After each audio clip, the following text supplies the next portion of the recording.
महामंडलेश्वर पद क्या है ये समझना पहले जरूरी है। लोगों को पता नहीं है महामंडलेश्वर क्या है। आज तो जैसे जेनजी का जमाना है तो वो लोग थोड़ा इधर उधर सर्च कर लेते होंगे, लेकिन पहले लोगों को तो सनातन धर्म में कोई बड़ा पद है इतना ही पता था। आदि शंकराचार्य जी थे। सनातन धर्म के प्रचार प्रसार के लिए उन्होंने 4 पीठों की स्थापना की। गोवर्धन मठ की, पुरी मठ की, श्रृंगेरी मठ की, द्वारिका मठ की। 4 शंकराचार्य जी को वहां पे बिठा दिया। उन चारों शंकराचार्यों जी ने जो गुरुकुल परंपरा शुरू की, उसके थ्रू पहले बने धर्म की रक्षा के लिए संगठन, उनको कहा गया अखाड़ाज। वो अखाड़ा बने ठीक है, धर्म की संरक्षण के लिए, और उन अखाड़ों का विस्तार होते होते 1 से 13 बन गए।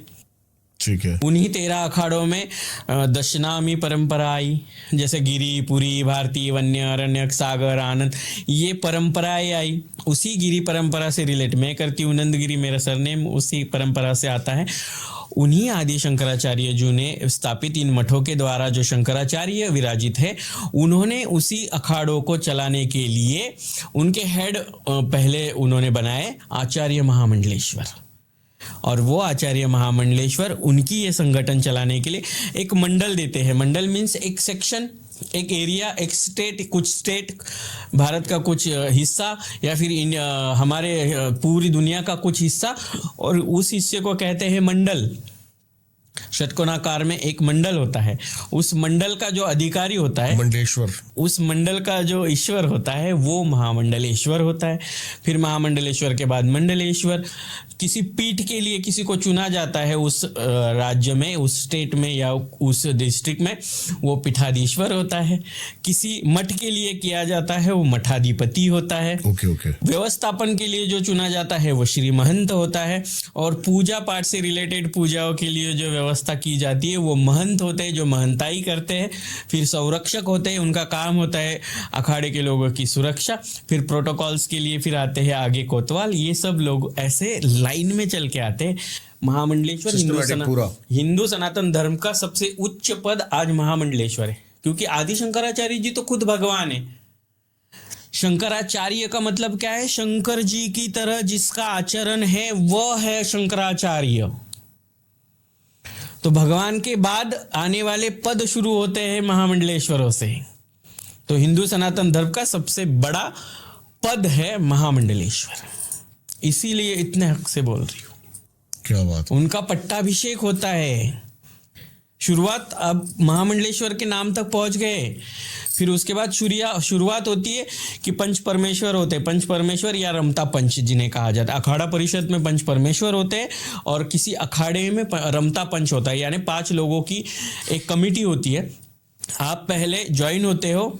ज्वाइन होने के बाद आपका हिस्ट्री ज्योग्राफी सारा निकाला जाता है, सारा बायोग्राफी होता है। उसके बाद आपका धर्म से रिलेटेड क्या क्या कार्य चल रहा है इसके बारे में जानकारी होती है।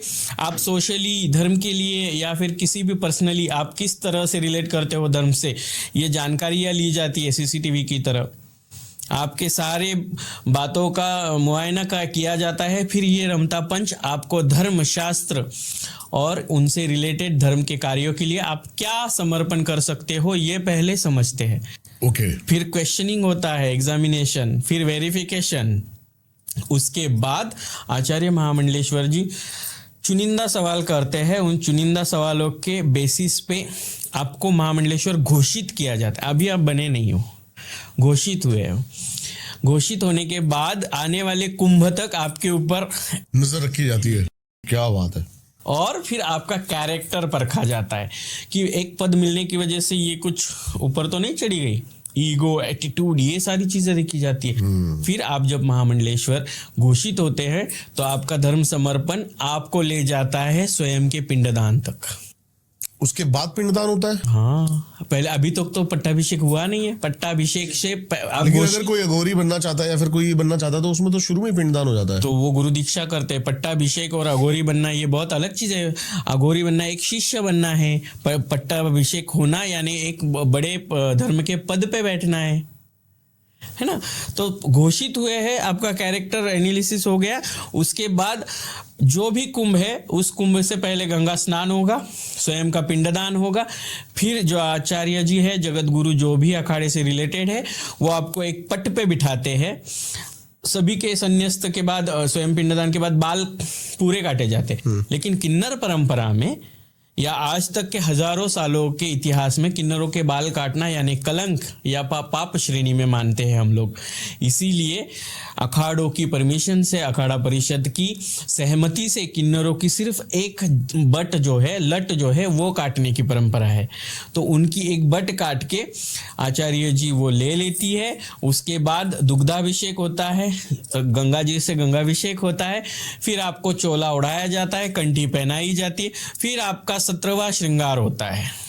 आपने 16 श्रृंगार पढ़े हैं, फिर 17वां श्रृंगार होता है, वो होता है भस्म का श्रृंगार। फिर आपको भस्मादि कुमकुमादि से, हल्दी से आपको सुसज्जित आभूषित किया जाता है। आपके गले में रुद्राक्ष, आपके गले में मालाएं, और आपको पट्टाभिषेक होकर महामंडलेश्वर पदवी पे विराजित कर दिया। यह वहाँ उपस्थित जगत गुरु या आचार्य महामंडलेश्वर जी बताते हैं कि ये इस मंडल के महामंडलेश्वर है। अब बने महामंडलेश्वर। ये बिस्किट खाने जितना सिंपल नहीं है, कोई एक रात में नहीं बन जाता है। बस बोल सकते हैं कि एक रात में ये महामंडलेश्वर बन गई, वो बन गई। स्ट्रगल देखो, 12-25 साल उसने क्या किया, वो ये बोल